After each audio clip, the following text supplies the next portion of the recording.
The next group of panelists that we're bringing out represents a very different set of perspectives on the launch committee.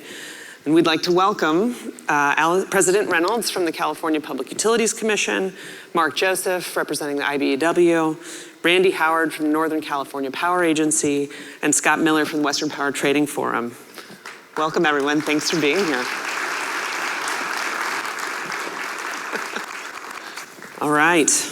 All four of you have been launch committee members from the very beginning and have actively provided ideas, input, and guidance to the Pathways work over the last year.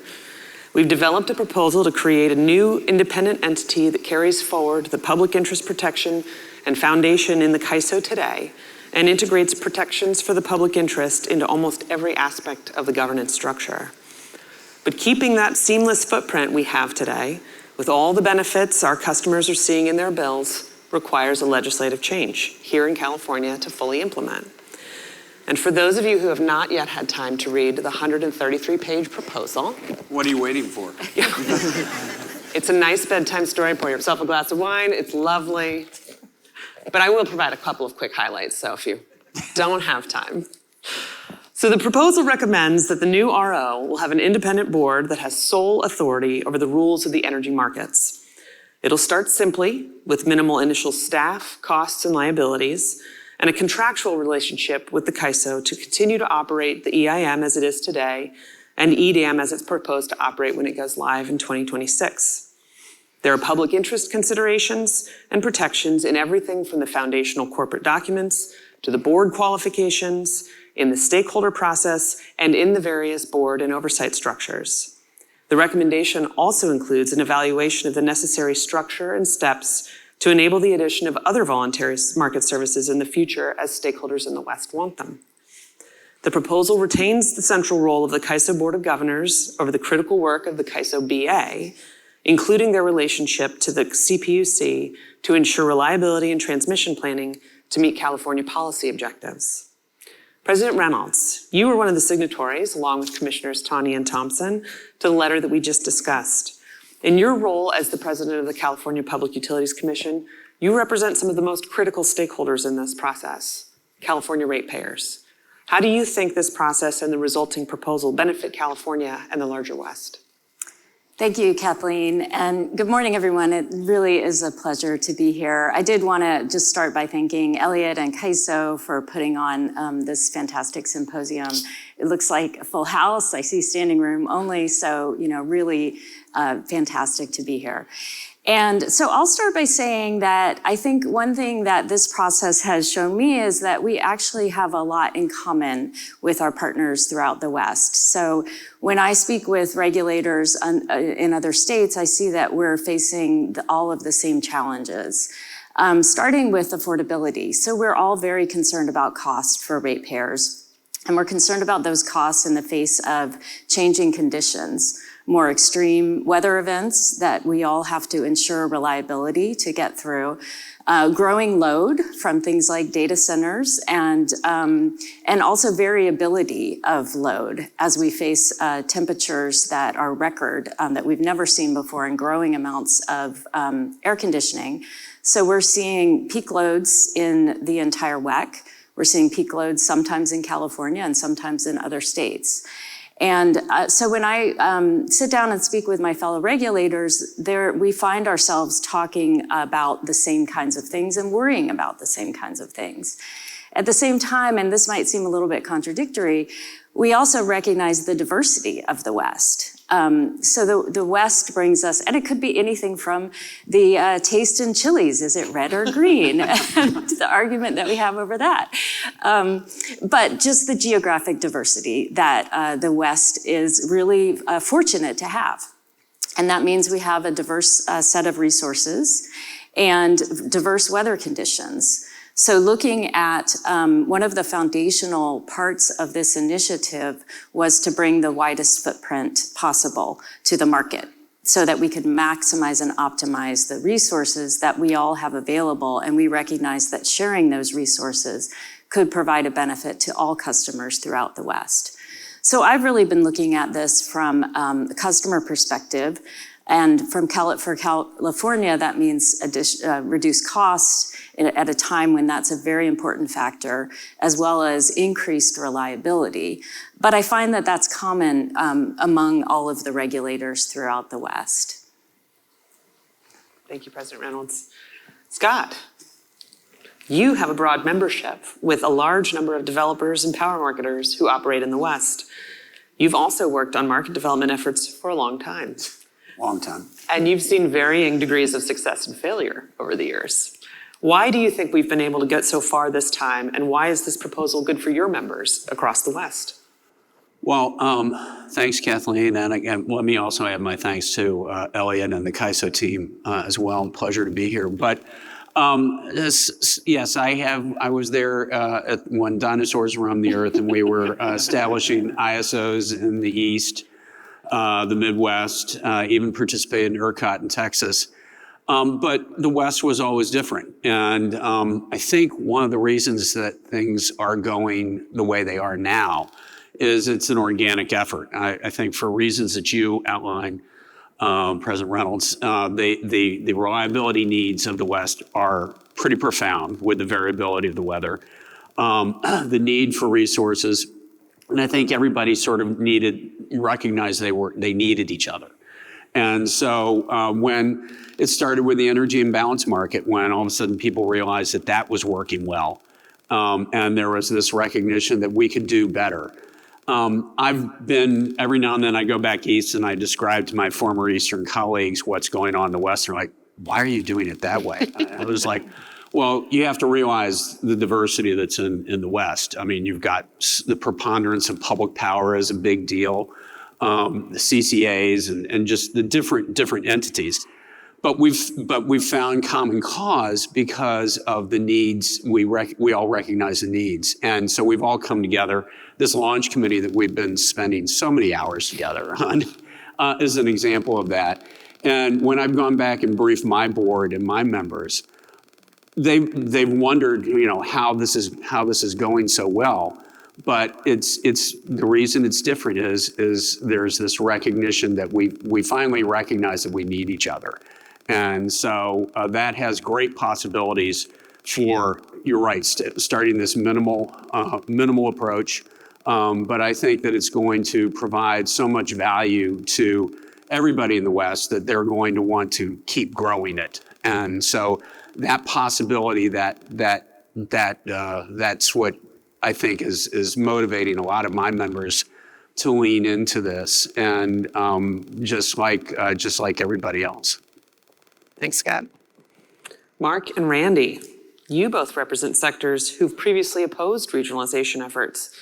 What's different this time for public power and labor? What did you see at the beginning that made you raise your hands to participate? And how does this proposal benefit your members and customers in California? Mark, we can start with you. So I too want to begin by thanking Elliot and the team for inviting me back, because 8 years ago I sat on this stage and explained why regionalization was a bad idea. We have not changed. What has changed is the proposal. The Pathways proposal is fundamentally different. The first 3 times that legislation was attempted in California, it would have made the CAISO into the RTO for the entire West by removing the board appointed by the governor and confirmed by the Senate and replacing it with an independent board.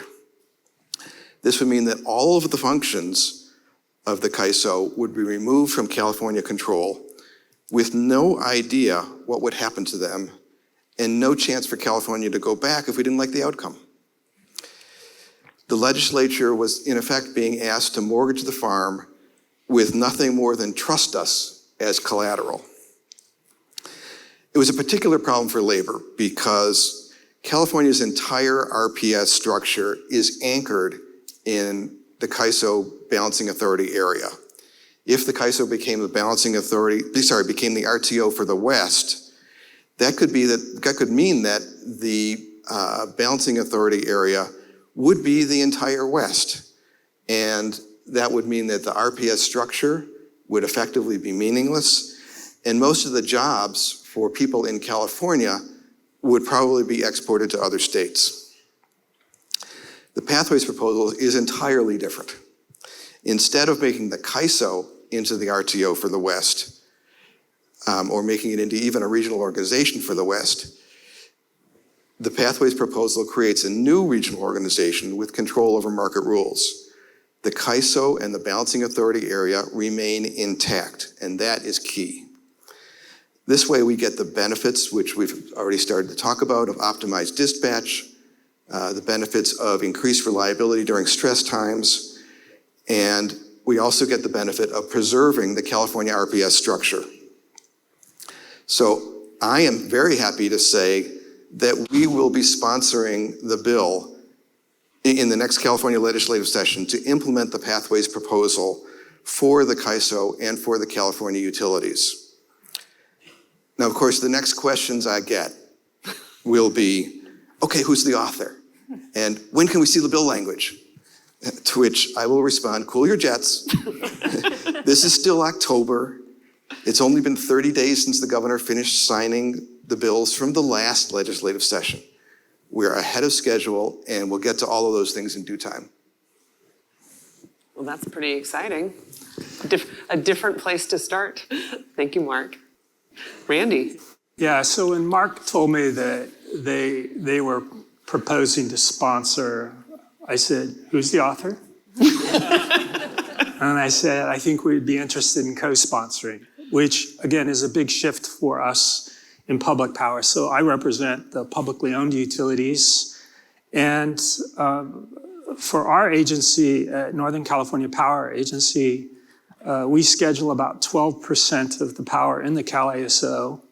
But we also have members that are in Bank as well as NV Energy's Balancing Authority. So kind of a diverse group of folks. But when we've looked at previous proposals related to an RTO and the legislation, similar to Mark, we saw many more risks than we could identify benefits. And again, once you hand over the keys to the organization, you couldn't take them back. You couldn't, it's kind of like jumping off the cliff. You really couldn't come back.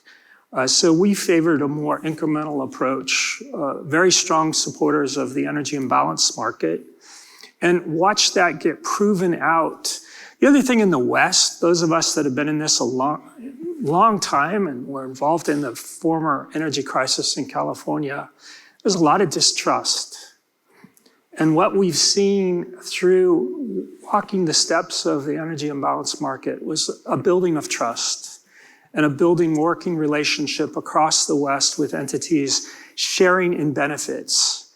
And that really led to this opportunity for the day-ahead market and where we are today in our ability to kind of walk through this launch committee with this very diverse group and say, what are our eventual goals? But still for me and public power, it's really incremental in nature, prove it out, test it out, demonstrate the benefits, and then we can go to those next steps that we know are really what we need for the market conditions and the diversity of our resource mix. For public power as well, we're not profit driven. We're very concerned about cost. We're very concerned about the reliability of our grid. We'd love to own everything right within our service territories of our communities. We know that's not practical or feasible as we start acquiring more and more resources out there. And with those additional resources, we continue to see prospects of greater and greater levels of curtailment, negative pricing, and impacts that deal with affordability to our ratepayers. Having this broader market and the greater market tools, we think is going to be what addresses more of the affordability issues going forward. And by having this more efficient market and market platform, we should be able to continue to add these emission-free resources and do it in a way that we can share them across the West with each other, diversify greater, and again, try to keep the rates more affordable for our ratepayers, because that's what we think is the most important thing. Have we come some distance here in the last year? This is just in the last couple of weeks, I think it has really sort of sunk in for us, for the audiences that we've been talking with, that this is very real. This is a real proposal, and now we've just made it even more real. And again, job security, keep your calendars open. We've got plenty of work to do. So two of the key differences in this proposal, as we've just talked about, compared to past regional discussions, are the narrowing of the scope of the independent governance and centering on the public interest. Let's start with independence. One of the big differences between this proposal and efforts that have been tried in the past is that this proposal keeps the governance structure of the CAISO board intact, as we've discussed, moving only the governance over the market services to a new independent entity, because that is the only service, as of right now, that is truly ready to operate regionally. The idea is that this puts the CAISO balancing authority on the same footing as other balancing authorities in the West, creating real parity and the ability for markets to evolve without depending on the actions or decision of any one state or balancing authority. Everyone, including California, will have the ability to choose whether or not they participate. Scott, we've heard from some stakeholders in the West that this proposal does not go far enough. What are the most important elements of independence that you see in this proposal? And does this overcome the barriers to independent market evolution in the past? Yeah, I certainly think it does. I mean, I've joked that my fondest wish is to have a single security constrained economic dispatch over the West. We may get there, but this begins the process in ways that everybody can recognize the benefits, and it establishes independence. I mean, the step one process of giving primary authority to the market rules to the Western Energy Market governing body was huge. But the step two of creating an independent RO, I think, does the job necessary to get us started in terms of the day-ahead market. Because there's more complexity to the day-ahead market. And the market, and once people experience that day-ahead market, the network dispatch, which truly will be phenomenal, and it will make more resources available. It'll make reliability easier to achieve. And that's going to be tremendous. And then when I firmly believe in this RO that we've landed on, which is again digestible, but it's independent. I think people will want it to continue to evolve, and so I'm very, very optimistic about the benefits of what is a very independent governance structure, and it's smaller than what I initially thought was necessary. But I've become convinced that this is what will create the acceptable independence for everybody, and that will allow us to evolve to something even more with more opportunities to grow this. And so I think this really has provided the great launching pad for that. So Randy, NCPA's members are within the CAISO Balancing Authority, so you look at independence through a different lens. What about this proposal gives you confidence that your members will be protected and will benefit from this change? Well, again, the way it's structured, having the balancing authority still controlled by the governing board, and we do so much interaction within that, that gives me a lot more comfort, because now what we're talking about is just the market activities, the market functions.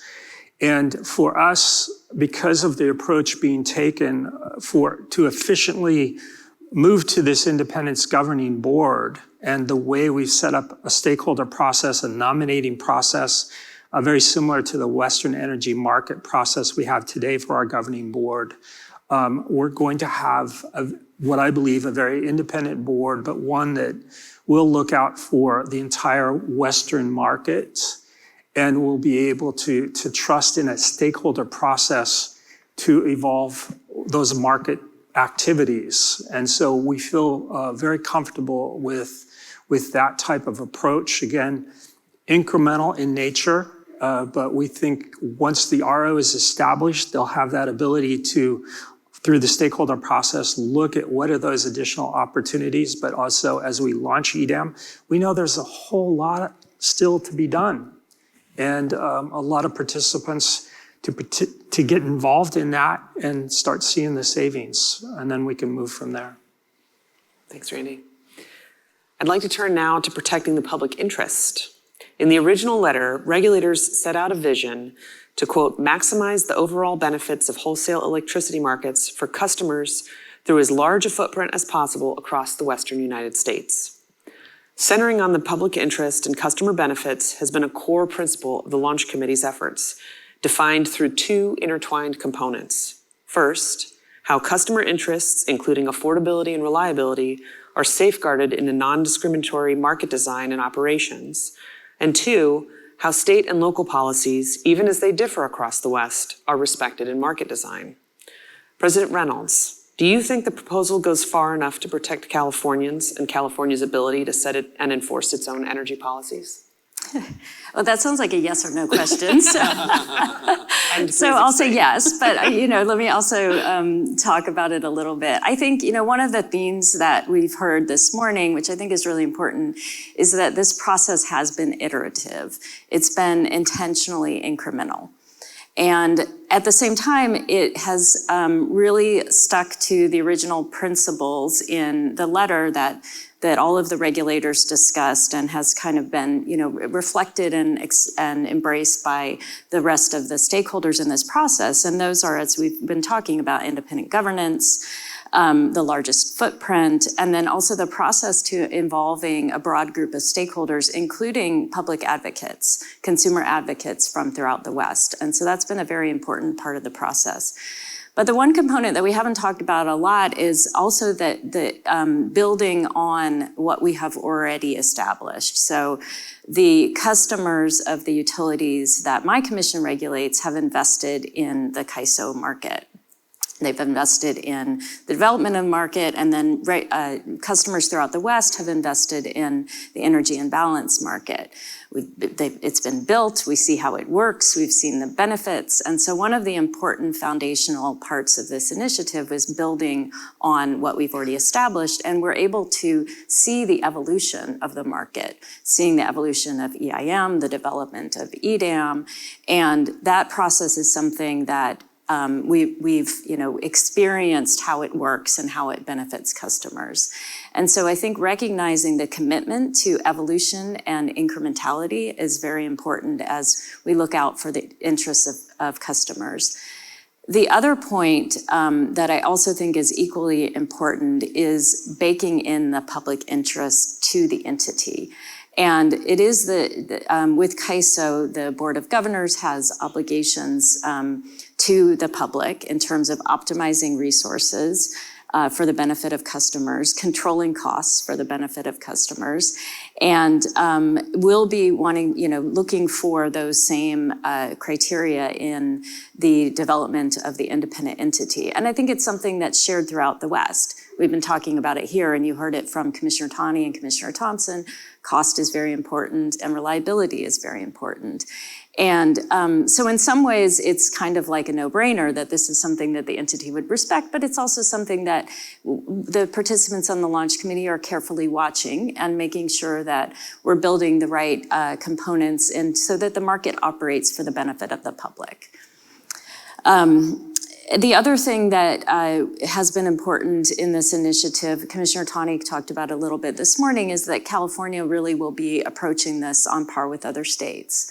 So the idea of retaining the balancing authority and being able to look at the market and make decisions about the market in a way that, in the same way that other states do. So is this right for our customers? And we'll be continuing to watch the evolution and continuing to see the market as something that benefits our customers and keeps costs down for reliability and optimizing resources. Thanks, President Reynolds. Mark, this was an area of great importance to you, and you personally put in a lot of time and effort and creative thinking to this part of the proposal. What is significant to you about the package of public interest tools that this proposal contains? So, Kathleen, the historic problem we've had in the West is that we have a tremendous diversity in the size and the policies of the 11 Western states. California is large and has one set of procurement, environmental, reliability, and other public interest policies. Some states have similar policies, but other states have some very different policies. The thing that we have in common is that we are all part of the same network, and none of us want some other state imposing their policies on us. The challenge, of course, was to develop a suite of tools for the new regional organization so that while setting market rules, each state would remain free to set its own policies while not imposing those policies on other states. The proposal, which we put out, has a very robust suite of tools to allow this to happen. I'm just going to mention one of them, which is my personal favorite. There will be a public policy committee of the RO board, which is required to engage with states, local power authorities, and federal PMAs about the potential impacts to state, local, or federal policies before the board adopts a change in its tariff. The idea is to ensure that the RO board members are fully informed and fully aware of any concerns that any state or local power authority or federal PMA has about how they would be affected by any tariff change, to be sure that they understand that before they take action. Now, ultimately, of course, it is the board which makes those decisions, but we needed a mechanism to be sure that they are fully aware of any concerns and any potential impacts on any state's policies. And that, in combination with the baked-in corporate obligation to respect those policies, I think will help to protect the policies of all states. Thanks, Mark. We're going to take an opportunity to take some questions from the audience. But I think in the meantime, I just wanted to talk a little bit about sort of what we have ahead of us.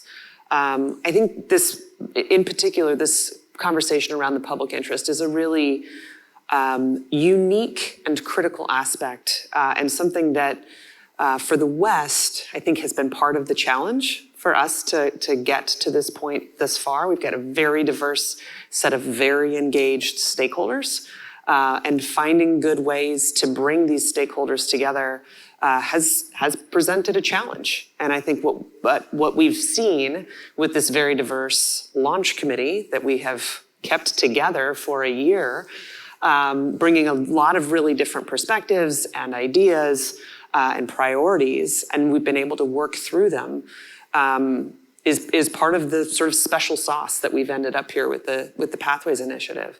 So ending up with a package of a governance structure that is really so foundationally based on the public interest is unique in the country on these kinds of market structures. So I think it's something really worth highlighting. And so at this point, as we look forward, we're putting out a final proposal. We've just received a lot of comments, and are still receiving some comments on our draft proposal. And the launch committee is working at this point to review all of those comments and take input and identify the areas of continued evolution and areas where we need to evolve and come up with a final proposal that we will be putting out in mid-November. We're going to have another opportunity for public input at a public meeting on November 22nd. And then we are going to have a public vote. Then I think some of us are going to take a vacation. And then we're going to look towards the 2025 legislative session where we've got a good basis to build from at this point. And we will have a sort of a subcommittee of the launch committee called the Formation Committee. Many committees also, that's really going to be starting to work on the implementation of this recommendation. And so certainly we're not going to get something off the ground until we know we've got a bill passed and signed. But there is some of this work that we can do in the meantime. And so we will continue our public engagement as we look towards the implementation of this recommendation. starting, of course, with some of the foundational documents, and then looking into some of the transition of what we have in place today with the WEM governing body and moving towards the RO board and starting to actually get this organization off the ground. So that's kind of what we've got ahead of us. And it looks like we've got a question from the audience. How does the Pathways proposal build on the CAISO's public stakeholder process? I don't know if one of you guys want to take that. Scott, you want to try? The stakeholder process in CAISO has been evolutionary already. They've done a great deal of work. I remember when I first took this job, I had experienced the stakeholder processes in the East where there was a lot of voting and things like that. And I was like, wait, aren't you voting before you send it to the board? They're like, no, we don't do that. Well, CAISO's already started to tweak their stakeholder process with these working groups to have the stakeholders bring their ideas to CAISO. And they've already started the evolution of this, but we invited in, as we did these working groups as part of Pathways for, okay, what do we want to do with stakeholders in this new RO? And we invited in people from the Regional Issues Forum, people who've had experience in some of the other markets, both in the East and ones that they've done, like RAP here in the West. And we're suggesting another evolution to stakeholder indicative voting. I mean, remember the RO is still going to have exclusive 205 rights to make filings at FERC. That's the true independence of it.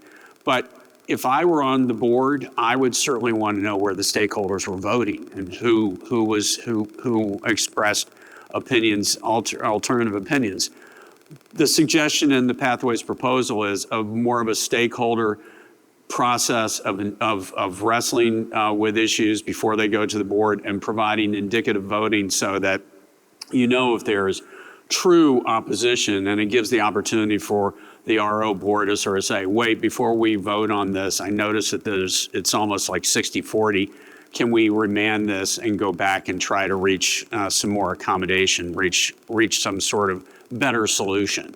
And that's the process that we're recommending. It's going to be somewhat sector based, but the proposal is that every entity is going to vote on certain issues before they go to the board for a decision.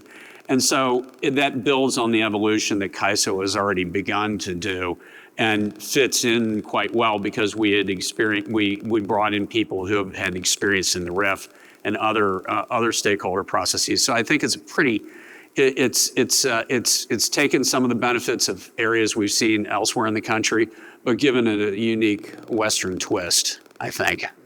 Thanks, Scott. I'd be remiss if I did not mention that we recognize that this is some cultural change for those who engage in the CAISO stakeholder. And so having some of these shifts, this is going to be we're going to have to we've talked a lot about this is kind of a paper proposal. We've created a stakeholder process on paper. And so once we get going and actually get these conversations working, we recognize we're going to have to continue to evolve. But I think the transparency and the voting and additional information was a really important component to where we landed. Thanks. All right, another question. Are you able to incorporate best practices from other multi-state RTOs, even though this isn't a full RTO proposal? For example, MISO has 14 states and is able to accommodate diverse state policies. I'll just take it that we did look at a number of other RTOs and some of their best practices as we were looking at approaches. Some that was done formally, some informally. We had one meeting. I know we invited Phyllis Curry to come and speak with us. Phyllis Curry, some of you know her. She was involved in some publicly owned utilities in California, but she is the chair of the MISO, or was the chair of the MISO, and just getting her feedback as to process what she liked about the MISO and their approach versus didn't like, what she would look to do differently if she had that opportunity. So we just tried to gather what were some of those best practices out there, how could we incorporate those, what we might be missing or not missing, but also understanding the uniqueness of the West, again, how things were set up, and this incremental approach that we're trying to take. And I would add one more thing, which we directly copy and pasted, which is the proposal for the new consumer advocate organization. Is a direct copy and paste from, I think it's MISO. PJM. Sorry, PJM. And we think that will be, uniquely beneficial for the consumer advocate organizations which exist throughout the Western states. The proposal is to have the consumer advocate organization facilitate information flow both from and to the RO board and participate in the stakeholder process and the nominating committee. And so, yes, we actively looked around. There was a lot of support for doing what was seen to be the best practice for representing consumers in the new process. And on that particular item, we called the number of utilities, publicly owned utilities back in the PJM, said, I don't really think this is a good idea, but you guys are doing it back there. What do you think about it? They said, well, initially we didn't like it either, but they really felt like it's really assisted. It makes the whole process work more efficiently. And they found partnerships within it. And so it really helped, at least myself, come along to how we were looking at the consumer advocates. I did briefly run the process for the 13 states in the District of Columbia and PJM. And I can tell you that we took into account things that PJM did well, PJM didn't do too well. This is I think, definitely taking advantage of lessons learned, and I'm very pleased with the outcome on this. I wish I had had this sort of process to implement instead of the one that I had back then. I think this will serve the region much better. All right, great. Mark, I think this is a question for you. How does the Pathways proposal protect the RPS structure as compared to how the previous proposals did not? Yes, that's a question for me. So in the California RPS statute, there's a requirement for a certain minimum percentage of RPS compliance by load-serving entities to be from renewable energy that is directly delivered in real time to a California balancing authority. It is this connection between delivery of energy in real time to a balancing authority, which is the key regulatory obligation of the LSE. The Pathways proposal, by preserving the California Balancing Authority and the California Balancing Authority area, maintains this process without any change.